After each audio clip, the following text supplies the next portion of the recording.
नमो बुद्धाय मित्रांनो, आपल्या सर्वांचे आपल्या मनपसंत चॅनल मन शांतीवर स्वागत आहे.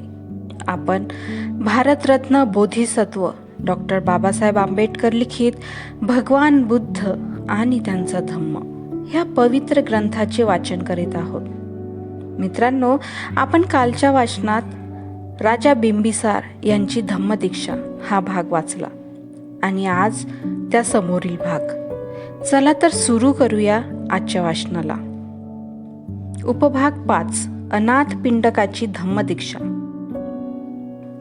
सुदत्त हा कोसल जनपदाची राजधानी श्रावस्तीचा नागरिक होता. या देशावर राजा प्रसेनजित याचे राज्य होते. सुदत्त हा राजाचा कोषाध्यक्ष होता. गरिबांना उदार देणग्या देत असल्यामुळे सुदत्त हा अनाथ पिंडक म्हणून ओळखला जात असे.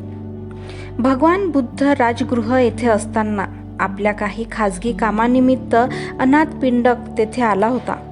तो राजगृह येथील श्रेष्ठींकडे थांबला होता, ज्याच्या बहिणीशी त्याचा विवाह झाला होता.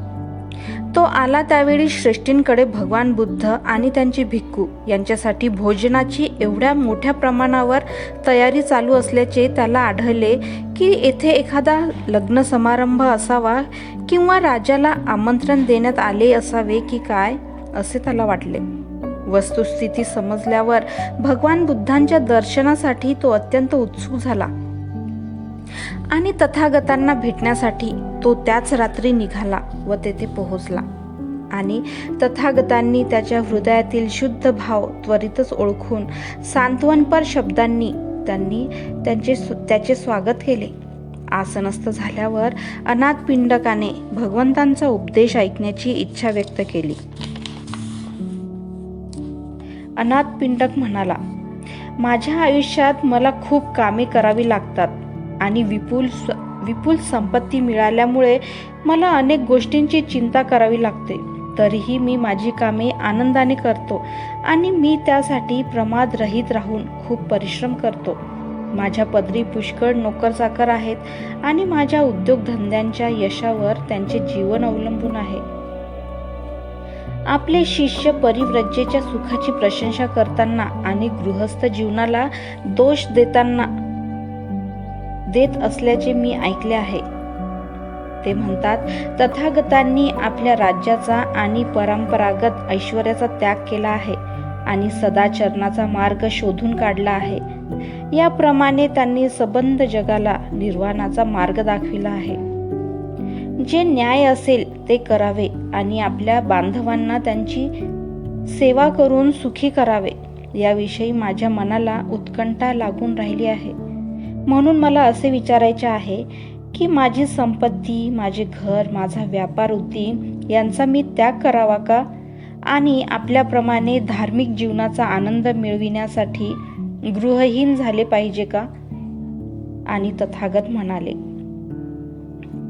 अष्टांग मार्गाने जो जातो त्या प्रत्येकाला उदात्त धार्मिक जीवनाचा आनंद मिळणे शक्य आहे.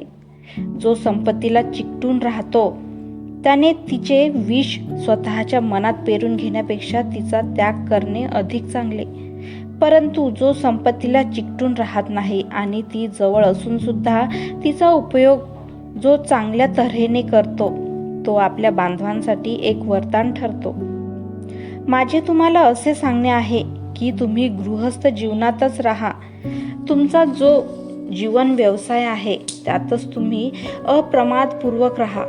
जीवन, संपत्ती आणि सत्ता माणसाला गुलाम करीत नाहीत, तर ऐश्वर्य, अधिकार यासाठी त्यांची जी आसक्ती असते ती त्यांना गुलाम बनवते.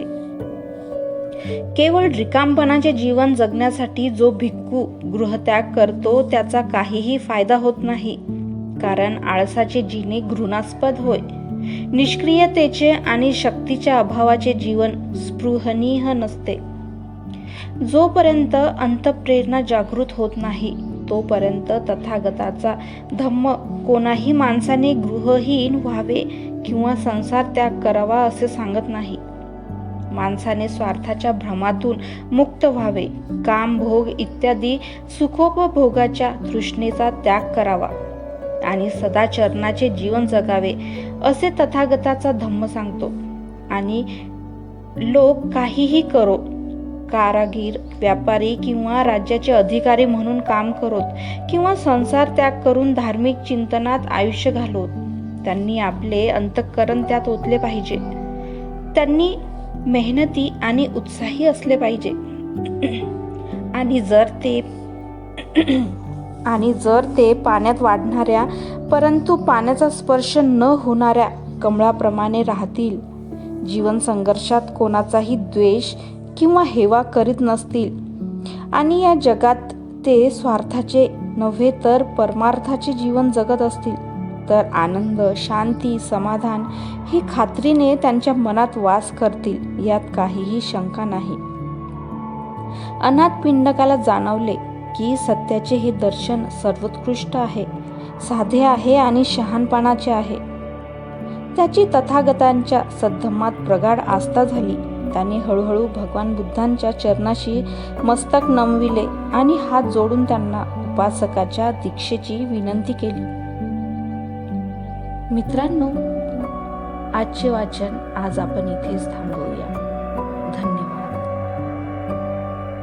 तेरा मंगल, तेरा मंगल, तेरा मंगल होय रे.